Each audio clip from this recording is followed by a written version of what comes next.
Orient bell tiles studio से आप देख रहे हैं एबीपी न्यूज।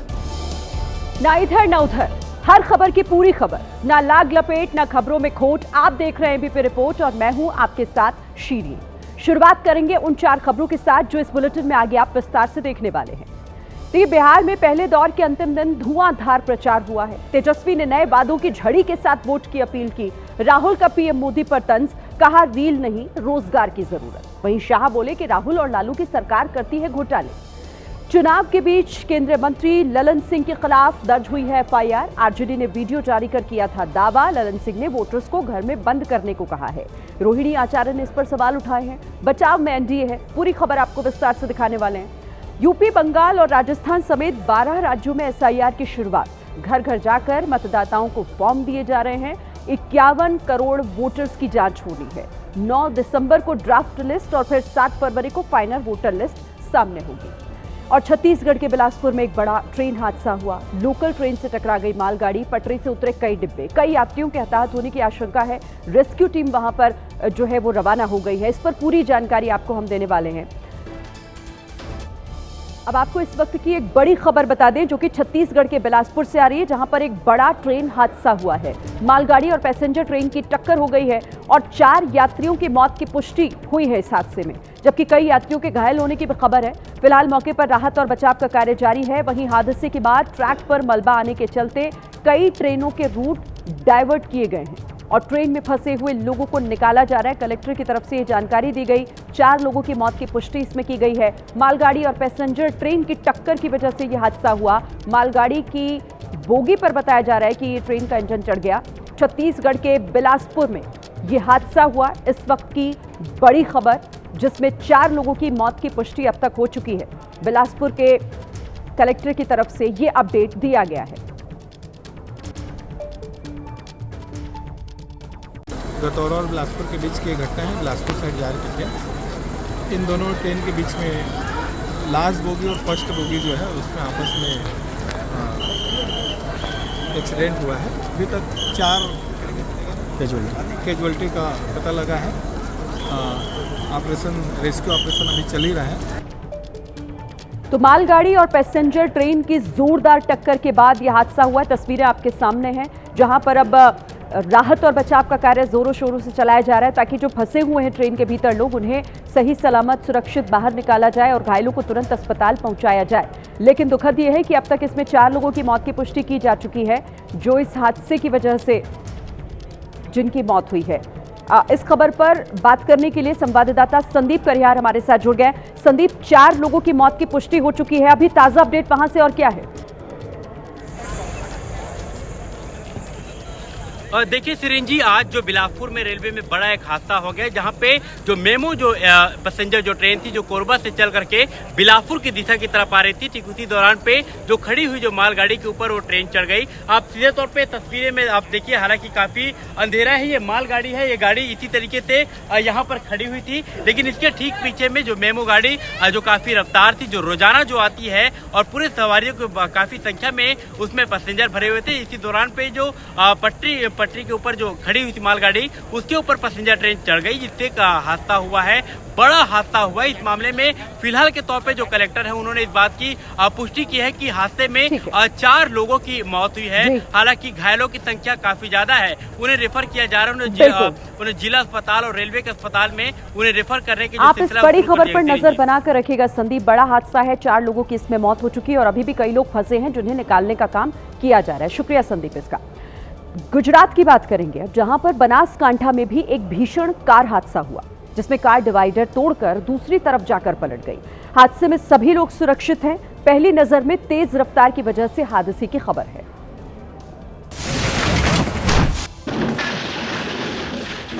डिवाइडर तोड़ते हुए कार सड़क पर बिखर गई। आसपास मौजूद लोगों को एक पल के लिए लगा कि भूकंप आ गया। सबसे पहले कार सड़क पर फिसलकर घूमी और फिर तेज रफ्तार के चलते डिवाइडर तोड़ते हुए पलट गई। गनीमत रही कि हादसे के तुरंत बाद ये बाइक सवार वहां से गुजर रहा था। अगर 2 सेकंड पहले ये बाइक सवार गुजरा होता तो इनकी जान पर भारी पड़ सकता था। अच्छी बात ये रही कि हादसे में ड्राइवर को मामूली चोटें आई हैं, जबकि बाकी यात्री सुरक्षित हैं। हादसा पालनपुर से डीसा रोड पर हुआ। ऐसे में सड़क पर चलिए तो जरा रफ्तार पर कंट्रोल रखिए, ताकि रफ्तार आपका जीवन नियंत्रित ना कर सके। दिल्ली के शाहदरा का फर्श बाजार उस वक्त गोलियों से दहल उठा जब दो बदमाशों ने दनादन गोलियां बरसा दी। बताया जा रहा है कि बदमाशों ने रंगदारी मांगने के लिए फायरिंग की। सबसे पहले सफेद शर्ट पहने एक बदमाश ने फायरिंग की, फिर दूसरे बदमाश ने फायर ठोक दिया। फायरिंग करने के लिए 3 बदमाश आए थे। 2 ने हेलमेट पहना हुआ था, जबकि तीसरे ने मुंह में रुमाल बांध रखा था। रुमाल बांधे बदमाश ने फोन का कैमरा ऑन किया। इसके बाद दोनों ही बदमाशों ने दनादन गोलियां की। बदमाश और फायरिंग करना चाहते थे, लेकिन पिस्टल जाम हो गए, जिसके बाद बदमाश घर के गेट पर पर्ची फेंककर फरार हो गए। सूत्रों के मुताबिक हाशिम बाबा गैंग के गुर्गों ने फायरिंग की है और पर्ची लिखकर 30 लाख रुपए की डिमांड की है। देखिए, अब से कुछ ही देर पहले बिहार विधानसभा चुनाव के पहले चरण के लिए प्रचार थम गया है। चुनाव प्रचार के आखिरी दिन कई दिग्गजों ने हुंकार भरी। पहले चरण के तहत 6 नवंबर को वोट डाले जाएंगे। पहले चरण में 18 जिलों की 121 विधानसभा सीटों पर मतदान होगा। जानकारी के मुताबिक 121 विधानसभा सीटों पर 1300 से ज्यादा उम्मीदवार ताल ठोक रहे हैं। कुढ़नी और मुजफ्फरपुर में सबसे ज्यादा 20-20 प्रत्याशी चुनावी मैदान में हैं। नीतीश कुमार के जिला नालंदा की अगर हम बात करें तो पहले चरण में वहां पर मतदान होगा। वहीं तेजस्वी यादव की सीट राघोपुर में भी पहले दौर में ही चुनाव होना है। नीतीश सरकार के 16 मंत्रियों की अग्नि परीक्षा भी इसी फेज में होनी है। इन 121 विधानसभा सीटों पर पिछली बार महागठबंधन ने 61 सीटों पर जीत दर्ज की थी, जबकि एनडीए को 59 सीटें मिली थी। तो बिहार में पहले चरण के प्रचार के आखिरी दिन तेजस्वी यादव ने वोटर्स को लुभाने के लिए कई बड़े ऐलान किए। तेजस्वी ने दावा किया कि इस बार बिहार की जनता बदलाव चाहती है और ये होकर रहेगा। तेजस्वी ने कहा कि महागठबंधन की सरकार बनने पर मकर संक्रांति के दिन महिलाओं के खाते में 1 साल के 30,000 रुपए डाले जाएंगे। सरकारी कर्मचारियों का तबादला उनके गृह जिले से 70 किलोमीटर के अंदर ही किया जाएगा। जीविका दीदियों को स्थायी किया जाएगा और उनका मानदेय 30,000 रुपए होगा। व्यापार मंडल के अध्यक्ष को जनप्रतिनिधि का दर्जा दिया जाएगा। पुरानी पेंशन योजना लागू की जाएगी।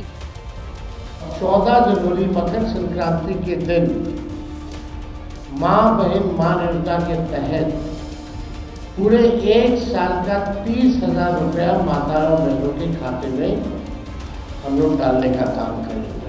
तेजस्वी यादव ने किसानों के लिए भी कई बड़ी योजनाओं का ऐलान किया। किसानों को सिंचाई के लिए बिजली मुफ्त देंगे। धान गेहूं के समर्थन मूल्य के अतिरिक्त बोनस देंगे। तो किसानों को प्रोत्साहन के रूप में जो धान का MSP 300 रुपये प्रति क्विंटल के दर पर अतिरिक्त बोनस का जो है भुगतान किया जाएगा। लेकिन तेजस्वी यादव के नए ऐलानों ने प्रदेश का सियासी पारा बढ़ा दिया है। एनडीए के नेताओं ने तेजस्वी पर हमला बोलते हुए ये दावा किया कि इन घोषणाओं का चुनाव पर कोई असर नहीं पड़ेगा। बीजेपी नेता स्मृति ईरानी ने तेजस्वी की नई घोषणाओं को झुंझुना करार दिया। उन्होंने आरजेडी को महिला विरोधी बताते हुए कहा कि उनकी कथनी और करनी में काफी अंतर है। आज जो झुंझुना वो बिहार की किसान महिला के सामने प्रस्तुत कर रहे हैं अपनी राजनीति में, इसमें कहीं ना कहीं उनको भी आत्ममंथन और आत्मचिंतन करने की जरूरत है। वहीं केंद्रीय मंत्री जीतन राम मांझी ने इसे चुनावी जुमला कहा और दावा किया कि प्रदेश की जनता इनके चाल चरित्र को बखूबी जानती है। वाली जुमला ये कर नहीं सकते हैं, ये सिर्फ लुभाने के लिए ऐसा कर रहे हैं। नीतीश की पार्टी जेडीयू ने तो यहाँ तक दावा कर दिया कि चुनाव में महागठबंधन की हार तय है। देखिए, बिहार के मतदाताओं का मन खटाखट घोषणाओं से वो बदल नहीं पाएंगे। नीतीश कुमार जी ने काम किया है। बीजेपी के दिग्गज नेताओं ने पहले चरण की सीटों पर पूरी जान लगा दी। अमित शाह ने जहां जंगल राज के मुद्दे पर आरजेडी को घेरा, तो जेपी नड्डा ने भी जुबानी तीर चलाए। अमित शाह ने दरभंगा, मोतिहारी के साथ साथ बेतिया में भी चुनावी जनसभा को संबोधित किया। हर जगह लालू राज के दिन की याद दिलाई। लालू प्रसाद और उसकी पार्टी, उनके बेटे साहबुद्दीन अमर रहे के नारे लगाते। मैं पूछना चाहता हूं लालू प्रसाद जी को, फिर से क्या आप जंगल राज लाने की सोच रहे हो? उधर जेपी नड्डा ने गयाजी में रोड शो किया और भोजपुर की चुनावी सभा से आरजेडी को घेरा। ये सबसे भ्रष्ट परिवार है लालू परिवार। बोलो चारा घोटाला किया कि नहीं किया? जेपी नड्डा ने दावा किया कि बिहार में एक बार फिर एनडीए की ही सरकार बनेगी। राहुल गांधी ने आज बिहार में 3 चुनावी रैलियां की। औरंगाबाद से वजीरगंज तक उन्होंने बीजेपी को घेरा, साथ ही पीएम मोदी की डिग्री पर भी सवाल उठा दिए। राहुल की पहली रैली औरंगाबाद में हुई, जहां से उन्होंने नीतीश कुमार पर निशाना साधा। जैसे टीवी पे आप चैनल बदलते हो ना, ठक ठक ठक ठक चैनल बदलते हो ना, वैसे नीतीश जी का चैनल बदलते हैं मोदी जी, शाह जी। बटन दबाते हैं, खट जो चाहिए नीतीश जी करते हैं। बिहार के लोगों को लगता है कि नीतीश जी की सरकार है। वहीं कुटुंबा की चुनावी रैली से राहुल ने पीएम मोदी पर प्रहार किया।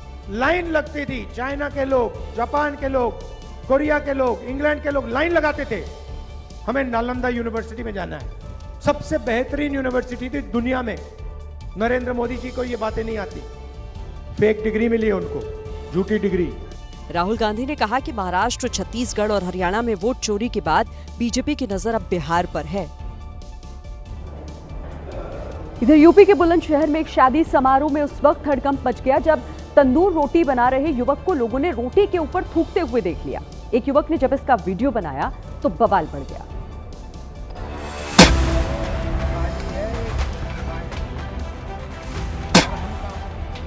शादी में रोटी बना रहा युवक पहले रोटी पर थूक रहा था, फिर रोटी को तंदूर के अंदर डाल रहा था। युवक लगातार रोटियां बना रहा था, रोटियों पर थूकते जा रहा था। अपनी जिहादी मानसिकता में चूर युवक शादी में थूक जिहाद फैला रहा था, लेकिन उसे नहीं पता था कि कोई उसका वीडियो बना रहा है।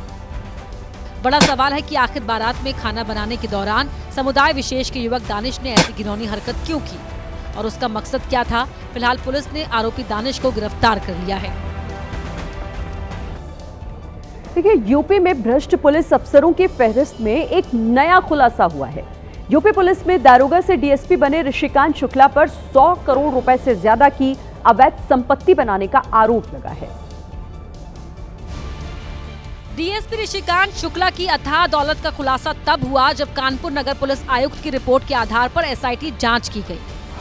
जांच में सामने आया कि डीएसपी ऋषिकांत शुक्ला ने कानपुर नगर में तैनात रहते हुए 92 करोड़ से ज्यादा की अवैध संपत्ति बनाई, जिसमें आर्य नगर में स्थित 11 दुकानें भी शामिल हैं।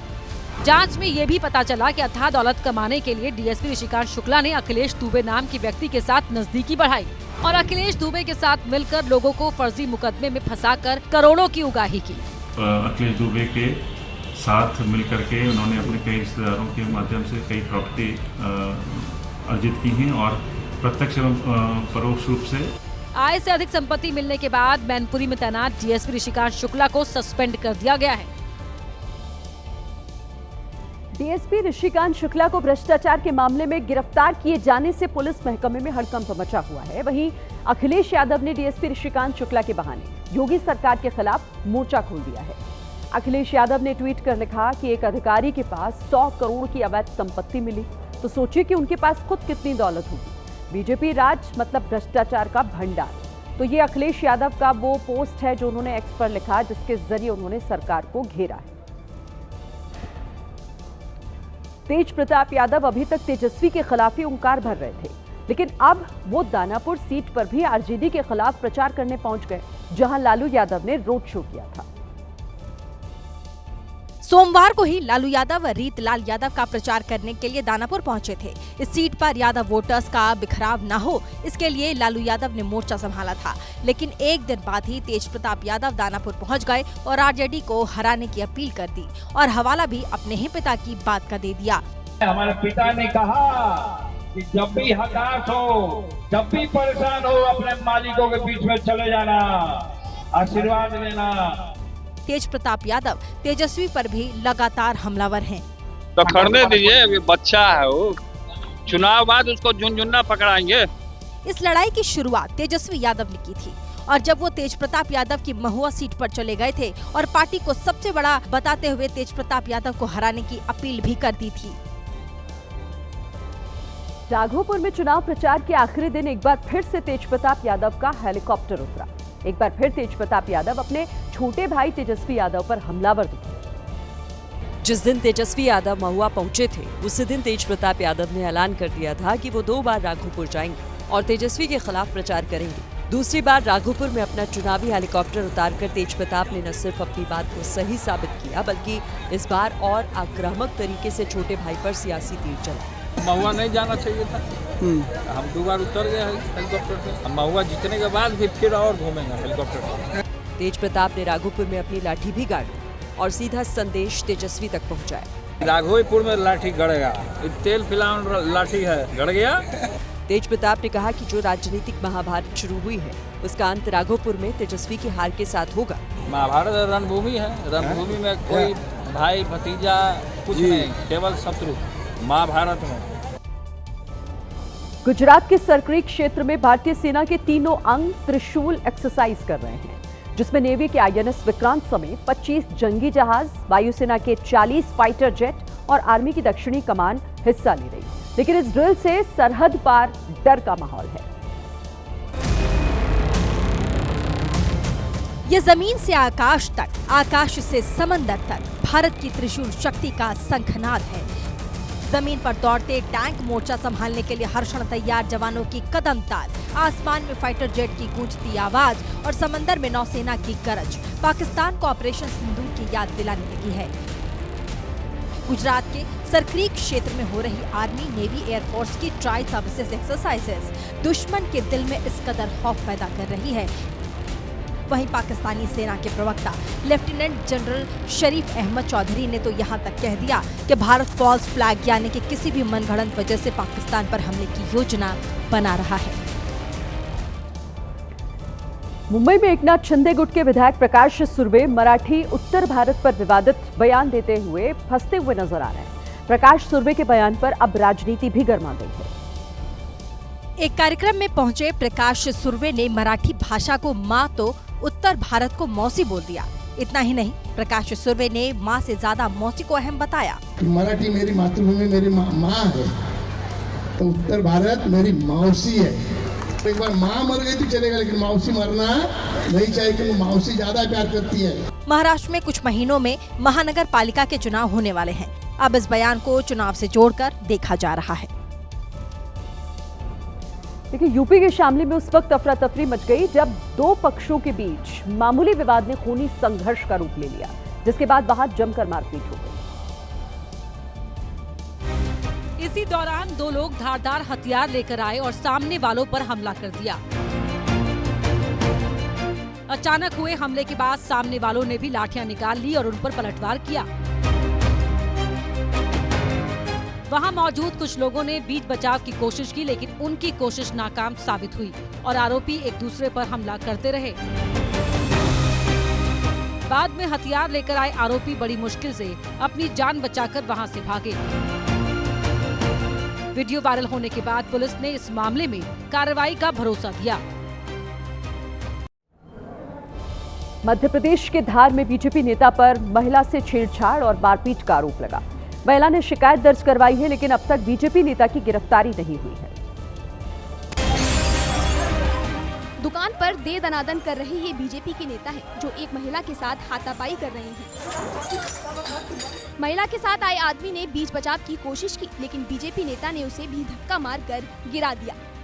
महिला का आरोप है कि जब वो दुकान पर सामान खरीदने गई तब बीजेपी नेता मांगी लाल यादव ने उससे छेड़छाड़ की और उसके बाद मारपीट शुरू कर दी। मामला मध्य प्रदेश के धार के सरदारपुर नगर का है। पुलिस ने कई धाराओं में बीजेपी नेता के खिलाफ केस दर्ज कर लिया है, लेकिन अब तक हिरासत में नहीं लिया गया है। पहले चरण के चुनाव प्रचार के आखिरी दिन तेजस्वी यादव ने ताबड़तोड़ प्रचार किया। तेजस्वी यादव आज 15 से ज्यादा सीटों पर गए और अपने वादों के जरिए लोगों का दिल जीतने की कोशिश की। समस्तीपुर की रैली में तेजस्वी ने अपनी कसक बताई। तेजस्वी का एक कसक है कि अपन बेरोजगारी को दूर करना है। कुछ ऐसा ही दावा तेजस्वी ने बेगूसराय में भी किया। तो 20 सालों में उन्होंने 20 परिवार को चाहिए 20 और जिस परिवार के पास सरकारी नौकरी नहीं है उस परिवार में एक सरकारी नौकरी तेजस्वी आएगा तो देगा। तेजस्वी दरभंगा भी पहुंचे थे।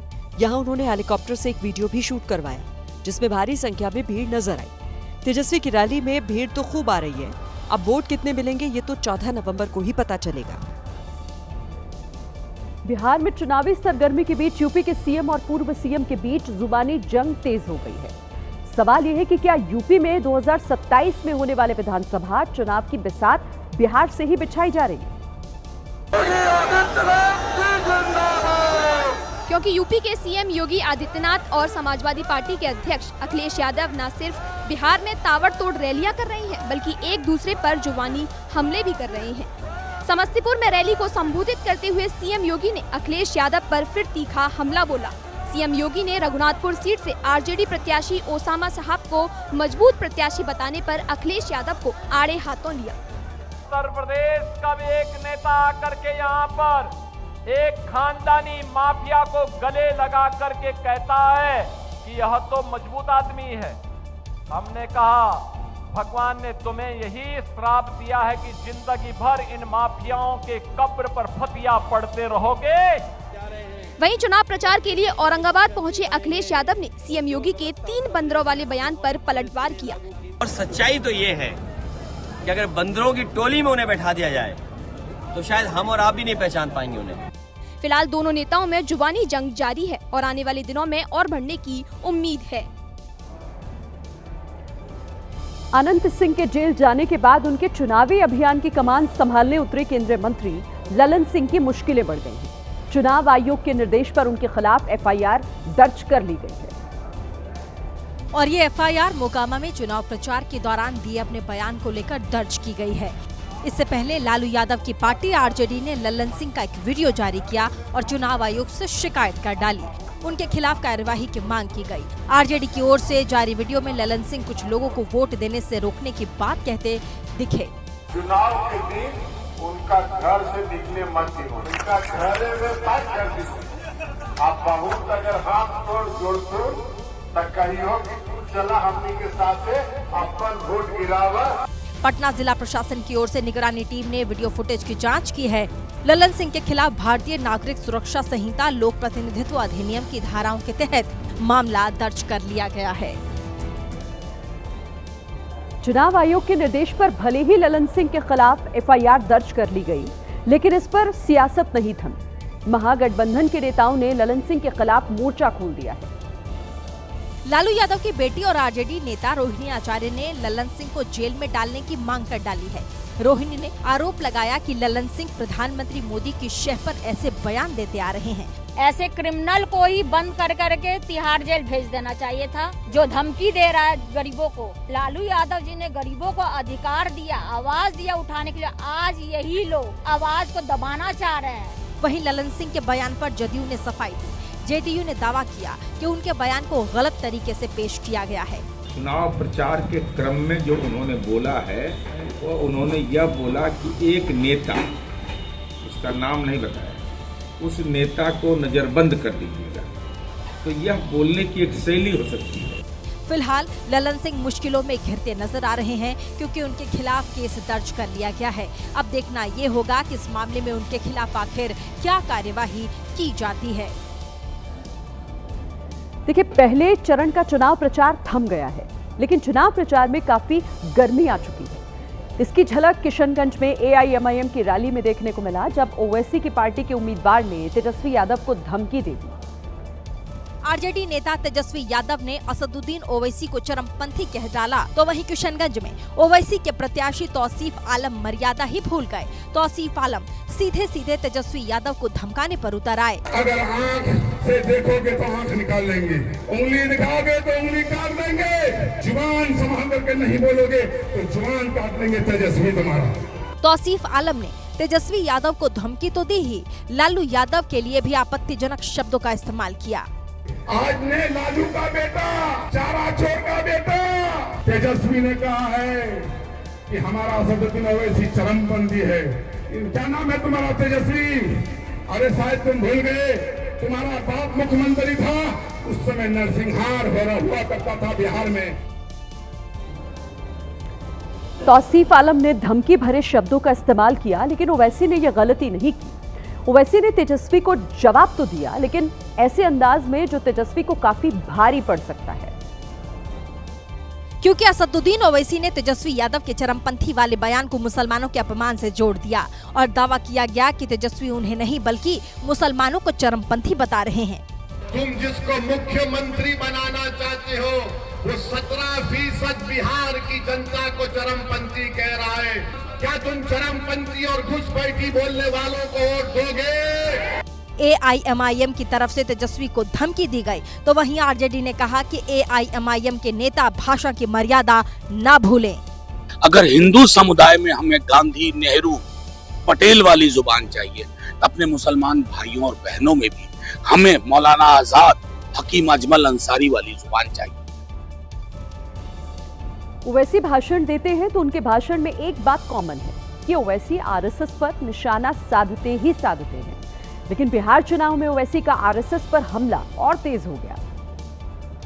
बिहार चुनाव के रण में उतरे ओवैसी ने एक बार फिर जोर देकर कहा कि आजादी की लड़ाई में आरएसएस का कोई योगदान नहीं है। जब अंग्रेजों को भारत के मुसलमानों ने, हिंदुओं ने, दलितों ने मिलकर भगाया था, उस वक्त आरएसएस के नेता अंग्रेजों के तलवे चाट रहे थे। असदुद्दीन ओवैसी ने बीते दिनों दिए गए गिरिराज सिंह के उस बयान पर भी प्रहार किया, जिसमें गिरिराज सिंह ने कहा था कि मुस्लिम सभी योजनाओं का लाभ तो ले लेते हैं, लेकिन बीजेपी को वोट नहीं देते। तो बीजेपी और मोदी का एक मिनिस्टर ने ये कहा कि बिहार के मुसलमान नमक हराम है, हम वोट नहीं देते। मोदी अगर हमारी माँ और बहनों के अकाउंट में पैसे डाल रहा है तो अपने जेब का पैसा है या जनता का पैसा है? ओवैसी ने कहा कि प्रधानमंत्री मोदी अपने मंत्री को समझाएंगे कि वो मुसलमानों को नमक हराम न कहे। इधर फरीदाबाद में एक सिरफिरे नाबालिग छात्रा को सिरफिरे ने गोली मार दी। गोली लगने से छात्रा गंभीर रूप से घायल हो गई। वारदात के बाद आरोपी मौके से फरार हो गया और इस घटना का सीसीटीवी फुटेज सामने आया है। आरोपी आया और उसने 2 सहेलियों के साथ जा रही लड़की को 2 बार गोली मार दी। जैसे ही छात्रा आरोपी के पास पहुंची, उसने लड़की का रास्ता रोका और देसी कट्टे से 2 फायर किए। गोली लड़की के दाहिने कंधे और हाथ पर लगी। वारदात के बाद आरोपी कट्टा मौके पर फेंककर बड़े आराम से बाइक चलाते हुए फरार हो गया। गोली लगने की आवाज सुनकर आसपास के लोग गली में बाहर निकल आए। उसी गली में दुकान चलाने वाली महिला ने नाबालिग को खून से लथपथ देखा तो लोगों की मदद से उसे फौरन निजी अस्पताल पहुंचाया। वो चिल्लाई थी, हम सोचे किसी ने बम फोड़ दिया गली में। ओके है तो उसको देख डर के उसके मुंह में खून देखा इसके पापा ने, तब वो नीचे भाग के आए। हम लोग खाना खाते उस टाइम 5 बजे थे। आरोपी लाइब्रेरी से ही उसका पीछा कर रहा था। अब पुलिस उसे तलाश रही है। इधर स्विट्जरलैंड के ज्यूरिख में एयरपोर्ट पर एक बहुत बड़ा हादसा होते होते बच गया। मौका था एक विमान की लैंडिंग का।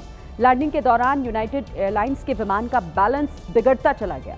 रनवे पर प्लेन के पहिए तो टच हो रहे थे, लेकिन बार बार प्लेन आगे बढ़ रहा था। कई कोशिश के बाद भी जब बात नहीं बन पाई तो पायलट ने दोबारा आसमान की तरफ प्लेन उड़ाया।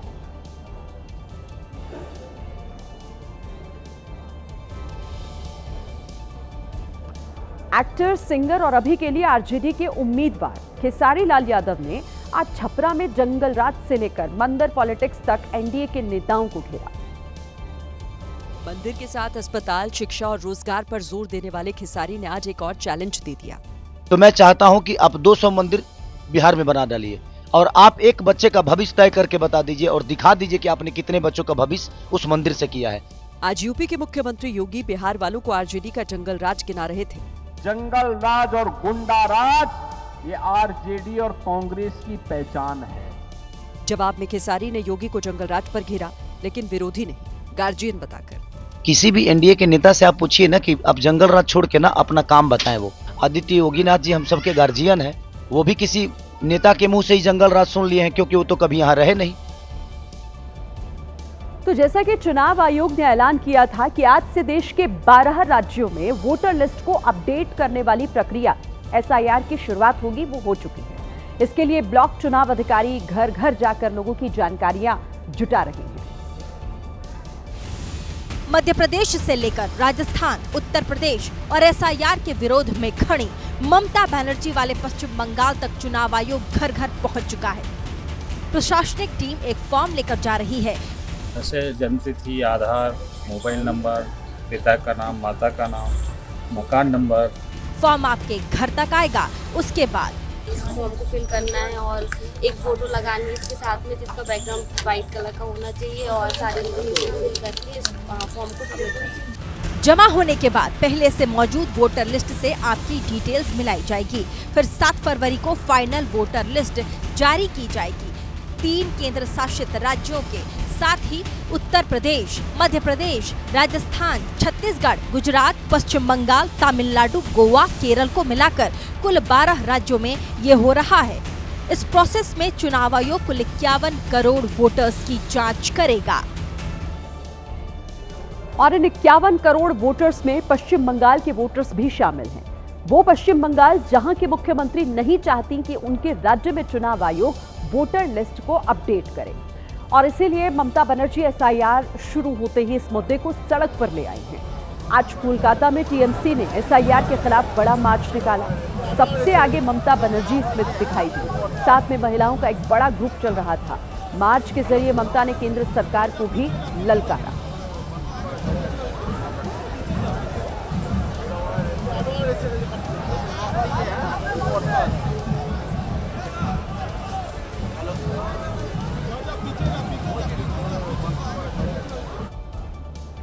छत्तीसगढ़ के बालौदा बाजार में उस वक्त हड़कंप मच गया जब कई फीट गहरे कुएं में 3 हाथी गिर गए। कई घंटे के ऑपरेशन के बाद इन हाथियों का रेस्क्यू किया गया। पानी से भरे गहरे कुएं में गिरे हाथी बाहर आने के लिए छटपटाते नजर आए। हाथियों की चिंगाड़ गांव में काफी दूर तक सुनाई दे रही थी। तस्वीरें छत्तीसगढ़ के बलौदा बाजार के हरदी गांव की हैं, जहां रात के अंधेरे में हाथी इस गहरे कुएं में गिर गए, जिसमें हाथी का एक बच्चा भी था।